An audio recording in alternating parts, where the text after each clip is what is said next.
What's going on, guys? It's your boy Brendan with my main man Stu. What's going on? Today we have a busy packed day. We're here to talk about the Alex Smith trade, some Tyreek Evans rumors involving the Sixers and Celtics. We got Super Bowl talk. We got two guest callers, Nick Finelli and Tyler Krabs, both away at college. We got some NBA injuries, and we also have a talk about if the Flyers have a realistic playoff chance. So, Stu, Alex Smith, what do you got? What do you think? Honestly, I was surprised to see this. Yeah. I didn't even think this was coming. I was shocked, honestly. Alex Smith to the Redskins. Yeah. I thought they had their eyes on Kirk Cousins still, man. Yeah. It's a big NFC East move for sure. I don't really get the deal. Personally, I think Kansas City won this deal, not even because they got Kendall Fuller. I think he's good, but I don't think he's like a difference maker. But I just think due to the fact that, what's it called? You bring up Patrick Mahomes, who's young. You could rebuild with him. Andy Reid, who's great with quarterbacks. I just don't get what Washington's doing. It doesn't make sense to me. But I'm just trying to figure out here who's Kirk Cousins going to go to. You got Denver. I'm thinking Denver. But You got the Jets. I think the Jets could throw money at him too. Cleveland. Yeah. Buffalo. Yeah. I haven't heard Minnesota. Ooh, that would be because Bridgewater, Bradford. Yeah, they're all under contract. Yeah. I didn't even think of that. But yeah, that's a good point to bring up. But I don't really get it because, maybe Alex Smith's a little bit better, but he's older, and Cousins put up better numbers last year with less weapons. So, Alex Smith is a 34-year-old quarterback who also has now a new contract with Washington. Yeah. 5 minutes into the trade. It's crazy. It's crazy. I think it's going to impact the NFC East a little bit. If Washington gets weapons around him, they might be a better team, but I don't know if it's even because Kirk Cousins played well there. He's a good quarterback. Yeah, I thought he was going to be their long-term QB. I just don't understand why they just had no hang-up about him. It doesn't make sense. I think Alex Smith was a downgrade of Kirk Cousins, honestly. I don't know if he's a downgrade, but he wasn't like a big upgrade, in my opinion. I don't think he's the difference maker that Washington needs. Exactly, yeah. And their division's still tough. You got the Eagles, Cowboys, maybe an improved Giants next year with a better coach. Yeah. I just don't see them going anywhere with Alex Smith. I mean, they still need weapons too, so it's I don't know. I don't know what they're doing, but yeah, it's crazy. So, yeah. Anyway, also we got some Tyreek Evans rumors coming out. I'm hearing Philly's involved, and I'm hearing you said Boston's involved too. Yeah, Boston's involved too. Tyreek Evans is a good player. He averages about 19, 5, and 5. So, what do you think? What are you thinking about it? I think he'd be a better fit in Philadelphia. I know they got, you got shooters in Covington and Reddick, but you're going to need the difference maker at the end of the game. You know what I mean? You're going to need somebody to close the game out for you. But I think if Boston gets this guy, they're going to be better than they are now. Even though they're the best team in the East. He might come off the bench. Yeah. That's crazy. I mean, because you got prospects in Jaylen Brown and Jason Tatum, and you got Gordon Hayward, who's actually just got his brace off after his ankle injury. So Now, what do you think? Do you think if he would go to Philly, would he come off the bench or would he start? Honestly, that's a tough call, because you got Covington in there for defense. Reddick's your shooter. He's a 2-3, right? Would Covington? Yes. Yeah, he's a 2-3. So, I mean, he would be a difference maker if he would at the end of the games. Definitely, I agree with that. I'm pretty sure he's a good defender too. I honestly think you would have to put Covington as your sixth man because the way he's playing right now, it's streaky. Yeah. He's a hell of a defender, but he's not consistent enough. But yeah, go ahead. No, I completely what you're saying. I know he's not consistent enough. He's just one of those players where you're gonna need him at the end of the game. Yeah, I agree with that. But yeah, I just look at it more or less that the Sixers need a guy down the stretch to go make plays, and he could eventually be that guy. So I'm for it. I'm for it. The Sixers go all in. But the thing is, what do you give up for him? What do you think? Well, I heard Memphis wants a first rounder out of it, which. If you give them the Lakers pick... I don't agree with that. I don't agree with that either, because the best odds they can get is the first pick. Yeah. Because Boston, we traded for last year to get Markelle Fultz. Yeah. So Boston gets the Lakers pick from 2 to 5, and if it falls to 1, it's automatically to Memphis. Okay. So... Yeah, I think if they trade their regular pick over to them, I think that's a good idea. But yeah, I wouldn't trade the 4th overall pick. Not the 4th, the Lakers pick, I'm sorry. Yeah. But yeah. I know what you're saying. Yeah, I just think he could be a big difference maker if he, at the end of the games, you need a guy to go to because you don't have that main set guy. You have shooters, you have a big man who's in the post. It's hard to go through a big man at the end of the game because they're always going to double team you. And they have a Simmons player who can't shoot, but he can drive. But that's the thing. They're going to know that going in. So yeah. But yeah. So we're talking about also the Super Bowl today. Any takes? What's going on? I really have nothing new in the Super Bowl. Yeah. I still think the Eagles are a better team on paper. Mm-hmm. I know it's Doug Peterson's birthday. Happy birthday, Doug Peterson. Yeah, happy birthday, Doug. Hoping for a dub. Yeah, I know. It'd be a Super Bowl wish to get a Super Bowl. We're actually going to Philly to watch the game. It should be a good one. But yeah, we were very excited. Yeah, we got a good group of us. So Eagles win, we are going to be partying. Yeah, definitely. Yeah. I'm hoping for parade on Broad Street. Yes, sir. But I just look at the keys of this game, and I'm thinking about it more or less. Like, shout out to my boy Josh, who we were talking about it last night. It's like we compared this to the 2005 game when Andy Reid, that last drive, he blew away so much clock, like so much time off the clock. It was embarrassing. It was one of the worst coaching performances of all time. And I'm just saying that Andy Reid's a great coach, but I have respect for Andy Reid. But in the clutch, that was oh my god, it was one of the worst decisions ever. He's not good with time management. Yeah, awful time manager. But I don't think Doug's going to get rattled in that situation. I think Doug's smarter than that, and I think Doug Peterson can win us this game on his birth. We're talking about his birthday too today. Happy birthday! But yeah, I think he can win us this game by his time management, his play calling, and I think he can run with Belichick. I really do. I got to tell you, something I like about Doug Peterson that no other coach does besides Belichick, I believe, second half, you're blowing a team out. He wants to gun the ball the entire time. You know, he's not going to ease up. He's not taking his foot off the pedal. Because you seen the result last week, what Jacksonville did. You know, you're destroying New England at the end of the first half. It comes to the fourth quarter, you haven't scored a point.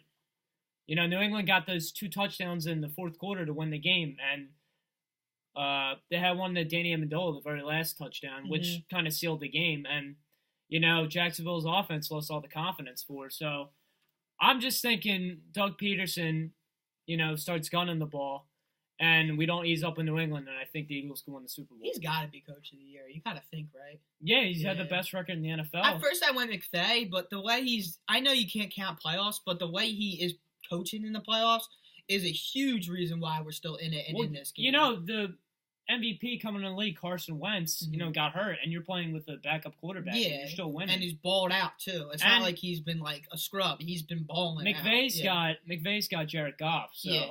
He turned Jared Goff's career around. He did. Todd Gurley had a pickup year. Yeah. Maybe an MVP performance. If they go out for regular season, they might give it to McVay, but I think they should go Doug. 13-3 is no fucking, like, joke at all. But, yeah.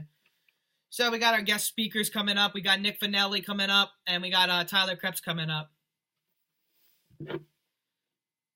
So, yeah, we're watching the Sixers right now. I think it's like 43-45, but, yeah. Hello. Tyler Krebs, how you doing today? No, I'm doing splendid. How are you doing? Good. Tyler Krebs is from Mount Ida. He's a student there, a freshman. Fuck that, cool. So what's the mood up there in Boston? I want to hear like what's going on. Oh well, last night I heard one professor said she's not gonna be available on Sunday to email her. She's watching the Patriots. Are they like 1 o'clock, apparently. Are they like confident up there? Or, like what's their take? Like I'm just wondering. They're very confident. Huh. Very confident. Kind of pisses me off. You know, I'm kind of 50-50. You know, kind of from the Philadelphia area. Yeah. Do I let Philly win? Or do I root for Philly? Or do I root for New England and hope school gets canceled? Hey, I would go either way with you. But, yeah, you want to ask him anything? Since you're laughing over here. I'm sorry, Tyler. I just think you're a pretty funny caller. Who's your favorite? I got to ask you, Tyler, who's your favorite NFL team? Pittsburgh Steelers, damn it. Were you butthurt after that Jacksonville loss? Oh, I was pissed. I couldn't watch it. I just wanted to punch a TV, punch somebody, chow down to Jacksonville. Like that Dan Fouts guy, man, he really got under your skin. I remember that. Dan Fouts pisses me off. He's up there with Chris Collinsworth. I swear, those two. Get them in the same booth, I'm beating their ass. I don't care what stadium they're in. I'm beating their ass. I gotta ask you a question, Tyler. So thoughts on Le'Veon in the offseason? Do you think he resigns or do you think he leaves for Indianapolis? Because I'm hearing Indianapolis, really? Yeah. Wow. Indianapolis is going to throw money at him, which I think they should because he'd be good for him in Andrew Luck. Yeah. What do you think, Tyler? Nah, the Steelers are going to throw everything at him. You think so? You think they give him a contract this time? He's not going to play under a franchise tag?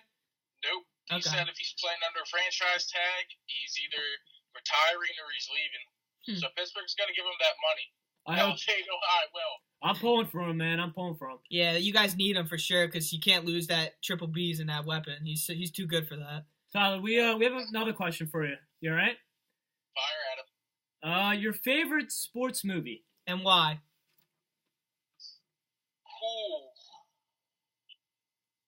Probably the Remember the Titans or When the Game Stands Tall. Okay, I like Remember the Titans a lot. Denzel Washington was a stud in that movie. Why is that?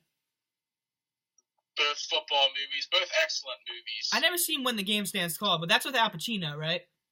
Nope, that's Any Given Sunday. Okay. When the Game Stands Tall is De La Salle. Oh, yeah. Good movie. Shout out Cali. Yeah. I'm from there. No, you're not. But I'd give it to those two. Both emotional. Yeah, I like that call. But yeah, thanks for your call, T-Bone. It was good talking to you. Anytime. All right, see you, man. See ya. That kid's a goofball, I'm not going to lie. Tyler Krebs is a friend of ours. Oh, I forgot about the Super Bowl prediction. You did. Yeah, you did. My bad. I was going to give him a Super Bowl prediction, but that's all right. Hello. Nick Fidelli, what's up, buddy? Hello. How you doing, man? Welcome to the Brendan and Kristen show. Oh, I made it on the show? Yeah, you made it on the show. Yes, Congrats. You did, sir. Oh, that's incredible. Thank you. So, my question to you, Super Bowl talk. What's East Stroudsburg like? What's their main fan base? Is it Philly or is it New York? Because I know it's somewhat near New York too. Well, we got a lot of New York fans up here. We got a lot of Pittsburgh fans out in this area. But, there's always some diehard Eagles fans. Okay. But, even bigger than that, there's always people who want to see the Patriots lose. That's kind of the mentality we have up here. So are you guys all agreeing on that you all just want the Patriots to go down and get rid of that evil empire? Because I know New York is a rival. Yeah. Absolutely. That's awesome, man. That's awesome. I'd ask you, Nick. We got a question for you, bud. Your favorite sports movie and why? Ooh, favorite sports movie and why? That's a tough question. A little tone here. Either between Forrest Gump or Unbroken. You really count Forrest Gump? I guess you could. Ping pong. It works. A little ping pong. Yeah, he runs too, so. That's true. A little cross-country marathon action. I'm not thinking that as a sports movie, though. Same with Unbroken. Do you got any other ones, or? How about The Waterboy? Waterboy's a funny one. Yeah. Adam Sandler, he's great in that. Big Captain Insane. How about the guy, the professor, when he beats him up? Yeah. That shit was so funny. Yeah, remember? He said, "Do you gubla oblongata?" He loves those alligator teeth. Mama's always right. Absolutely. All right, Nick, do you got a Super Bowl prediction? I'm saying Eagles win 21-17. 21-17. I like that story. I like that too. Yeah, I think that's a good one because it's I think it's going to come down to defense. But who's your X factor in this game? You got any? You got an MVP? Ooh, honestly, I think we get some Jake Elliott action up here. Jake Elliott hits a big field goal? I think so, absolutely. Too. I can see that. I mean, I don't know MVP Jake Elliott, but yeah, X Factor, yeah, I can see that. Uh-huh. Yep. All right, Nick, thanks for your call. Oh, anytime. Hope to have you on the show again, man. That's great. All right, see you, man. All right, see you. That's Nick Finelli, friend of ours from East Stroudsburg University. He's a good guy, but yeah. Those are the callers for today. It was exciting. We're going to have them a lot more on the show. So anyway, back to the, the broadcast. What's your favorite sports movie? What do you think? My favorite sports movie? Yeah. It's, I don't know. I really do Remember the Titans. Yeah, it's one of my favorites. But, I don't know, man. I gotta say, mine is this movie nobody's probably going to know. It's called For the Love of the Game. For the Love of the Game. I heard of that. Yeah, Kevin Costner movie. Kevin Costner. Kind of a little romantic drama, a little romantic action in there. Yeah. Still, but yeah, it's... You like those type of movies? Not bad, because it has a good mix of baseball, too. It's a really good movie. That's probably my favorite. Baseball your favorite sport? Yeah. Yeah. For sure, yeah. When the Phillies are up, there's no team I like more, but Kevin Costner was really good in that. I forget the actress name, but she was pretty hot. Forget her name, but yeah, that was a good movie, but yeah. So segueing over to the hockey, we got some Flyers talk, little Flyers talk. We're both hockey fans, I guess you could say. But still, what do you think? Realistic chance to make a playoff run? What do you think? Honestly, the Flyers make the playoffs, man. It's going to be like a 7th or 8th seed, man. I just think, they're really inconsistent. They can be 8-2 in the last 10, and then they lose 10 straight. Mm-hmm. Like, it's just the problem with the Flyers is, dude, you got, you're signing the same dudes every single year. You're throwing big money at Voracek and Giroux. I mean, these guys are good, dude, but like, they're not gonna win you a cup, man. They're not gonna be your guys to win a cup. I'm gonna disagree with you a little bit here, just to make the show a little interesting. All right. As we go, I think if they get hot at the right time, I think they can actually make a run. Not saying Stanley Cup run, but a deep playoff run, because they got three top point getters in Claude Giroux, Jake Voracek, and Sean Couturier. Couturier puts the puck in the net. Voracek and Giroux dish it out to him.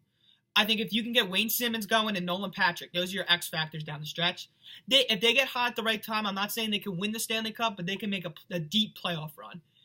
And I look at Brian Elliott and Michael Neuvirth. They have a good rotation. Overall, I think Brian Elliott is the guy you go to down the stretch. But they got young defense. I like Gostisbehere. I like Provorov. I like that Hague guy. He's not bad. I mean, yeah, I know they got a goalie coming up, Carter Hart. Yeah, Carter Hart. He'll be there probably next year, next couple years. But our good friend Big Al, he's a big Flyers fan. Shout out to him. But Big Al. But anyway, I just think like it depends. In hockey, it's always about if you get hot at the right time.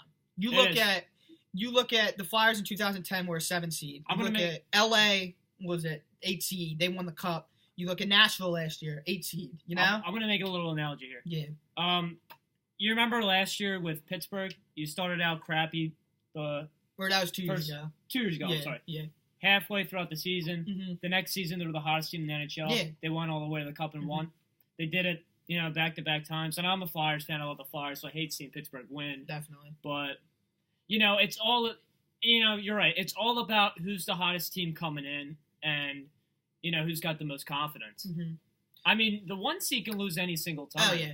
I feel like, though, in hockey, it's getting hot at the right time. Hockey and baseball are two sports where you need to get hot at the right time in order to, like, that's, like, the biggest, like, I guess, turntable. I don't know how to explain it, but, like, that happens the most. If you get hot at the right time, you're going to win the whole thing. Like, and basketball and football, it's more based off of talent. Yeah, I guess not even more football, but more basketball. Like, if you're a 1 seed, there's no way an 8 seed's probably going to beat you. No way. So I just think, like, if definitely in hockey the most, if you get hot at the right time, you can win a cup. And I think the Flyers, I'm not saying they're going to win the cup, but I like what I'm saying. They just got to stay consistent, and that's their hardest thing. I do. I think they need to, improve.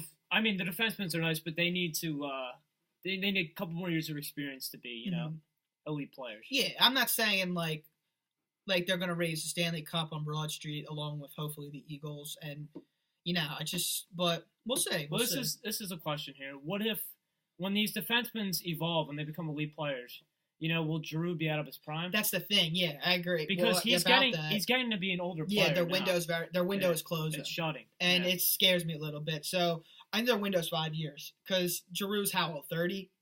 I think 28. No, 29. I think he's 29 or 30. Yeah. And Simmons and Voracek are all around that age too. Yes. Couturier's in his prime right now, so you got time. He's a young kid. You got Nolan Patrick. Yeah, too. Nolan Patrick. That's a good bring up. And your defensemen are all young. You got Provorov and Ghost. They're all young. Both of them are young. But if you want to win now, Giroux's probably your best player still, and Voracek, Simmons is supposed to be. Couturier's turning into one of your best players. But if you want to win now, I'm not saying they're going to win now, but maybe next 2 or 3 years, that's when your window's going to start closing. Maybe 4 or 5, but yeah. Well, if you would trade Claude Giroux now, do you get value for him? I was going to ask, what do you think you would get for him? Because you're definitely. I think you can get value for him. He's still one of the top players in hockey. I think you get good young prospects out of it. They evolve just like the defensemen, and you start not a complete rebuild, but a somewhat rebuild. That's a tough move for Hextall, though. It is. You win now, or you wait a little bit, develop more young players, and then everybody's in your prime ready to win. Well, you got to hope the fan base is on board, too, because, if their best player gets traded. I can't see them trading Giroux. Yeah, I don't think it's going to happen. I'm saying, what do you think you would get for him? You get young prospects. You probably get prospects. Yeah, I think you get a good, or you can get maybe a couple good players out of it. But yeah, that's about it for the Flyers talk today. We'll come in then there about the Flyers. I mean, that's probably the fourth biggest, or not the last team in Philly to talk about, but it's like, I don't know. Hockey's kind of like, it's hard to talk about it until you get to the playoffs, I feel like. Yeah, that's when everything gets exciting, and then you can start talking about your team. Mostly, yeah. But we're going to segue back to the NBA, and how about all these injuries happening? It's been crazy. Like, I mean, Kevin Love broke his hand, right? Yeah. I mean, what is that? That hurts Cleveland, man, because now you don't have a guy to come off. What is he? Is he your power forward or center? Power. He's your power forward? Yeah. Who do you got coming off the bench now, man? Who you got replacing him? To be honest, I don't know. I don't know what they're going to do. Cleveland's thin on big men. Yeah, exactly. They are thin on big men. They might go after DeAndre Jordan, I could see. I heard that, yeah. I heard them, Milwaukee, and Portland. But they're in trouble. I don't know. I'm past it now. I'm thinking Boston overtook them. I really do. I think this Cleveland team chemistry-wise, and, like, there's too much drama going on there. I just don't think they're talking about now LeBron's going to leave next year to go to Houston. I'm hearing Clippers. That's not going to happen, but I'm hearing Clippers. They said yesterday he's not going to consider the Clippers. Yeah, he won't go there. But it's just there's too much drama going on around Cleveland. Like, in crazy sense, I actually kind of see what Kyrie was doing. I kind of get it now. So it's kind of crazy. But he left. What's it called? Yeah, no, you're good. But Stephen A. Smith said today that, like, Kevin Love getting hurt is kind of a blessing in disguise because he can, like, calm down, sit down, and forget all the drama that's going on over there. Yeah. With IT complaining, I don't know, complaining about his role, but he should know his role. Dwayne Wade, he's fit in his role there, but it's just they're horrible defensively. Kyrie Irving made the move at the right time to get out of Cleveland. I agree. Yeah. He didn't want to be in LeBron's shadow anymore. He's seen what was going on. You know, players getting injured. And then Cleveland's making moves to get all these, like, different guards. Yeah, like, I don't think – at first I was like, he's crazy. Because I'm like, look, you were just in the finals last year and you're leaving. I didn't like the move at first because, you know, why would you want to lead the best player in this era? But I actually get it now. I actually do because he wants to build his own, like, I guess, not legacy, but his own brand. And he's doing that right now. Boston's the best team in the league. He's the better coach. He's got better depth on Boston. I think he made the right move. But these injuries, back to the injuries, like Boogie, Roberson, John Wall, it's crazy. And that's going to affect the Washington, too, because they're fighting for a playoff spot. I mean, I know they're in the playoffs right now, but, like, they're not looking too great. And you lose him for, 2 months, they said? Or 6 to 8 weeks. Yeah, same with Kevin Love. But that's going to hurt them a lot. And it's crazy. Now the East is even more shakier than it was. Yeah, which is insane. Because now, you know the West is, like, has so much talent. You got Golden State, Houston, San Antonio. I mean, I don't know about San Antonio this year. Thunder, T-Wolves, yes. And you have the East now. It's just the only team you got is Boston and Toronto. Cleveland. I mean, would you count Cleveland still? Yeah, because you got LeBron James. I know you got LeBron as your best. They're gonna go to the Eastern Conference Finals, in my opinion. But I think they are just because you got LeBron. Man. Yeah, you can't argue with that. But now, what do you do if you're New Orleans or not? Yeah, New Orleans. What do you do with them? I mean, now I'm thinking about. Healthy, I mean, start rebuilding. It sucks. You're gonna have to wait, but you know, I don't think you rebuild. I think you got to build around this team because you got to build. Anthony Davis is still young. Anthony Davis is what 24. Yeah, he's your centerpiece of your franchise. So the whole point's to build around him. I mean, you got good guards. You got Drew Holiday. Yeah. But the problem is you're gonna need shooters on that team too. And I just feel like, New Orleans isn't really getting anywhere. I didn't like the Boogie move when they got DeMarcus Cousins last year right after the All-Star break. Yeah. I still don't like the move. I just feel like they didn't really need another big man like that. I just feel like they could have traded somebody else for a small forward or two guard. Somebody who can make a difference. They need like 2 or 3 guard. Yeah. I think if you had Boogie though there with Drew Holiday and you add say like a solid player, maybe even Tyreke Evans, bring him back, I think like your team would be solid. But like it's still not enough to beat Golden State. Like no, it's like what are we talking about here? Like they need like a LeBron James to compete with Golden State. It sucks to say this, but Golden State's going to be the best team or going to win probably. They basically already probably going to win the championship the next 3-4 years. It's crazy. Yeah. The way it's set up because players are taking these pay cuts, which is making super teams, and this is so frustrating watching the NBA now because there's super teams like this. there's going to be a super team in Houston next year, I think. If LeBron goes. The West is going to be nasty. If that happens. The East, I don't know why the East isn't. It's not even close. Yeah, it's like Golden State just tops the East by itself. I mean, you bring in Blake Griffin, which that makes it a little bit better, but yeah, I don't think it's not a big contribution. No. What has Blake Griffin done his whole career? Yeah, he's always hurt. Yeah. Yep, that's all we got here. That's all we have for you guys today. I'm Brendan, and this is Stu. Later, guys. Signing off. It was a great show. We'll talk to you next time.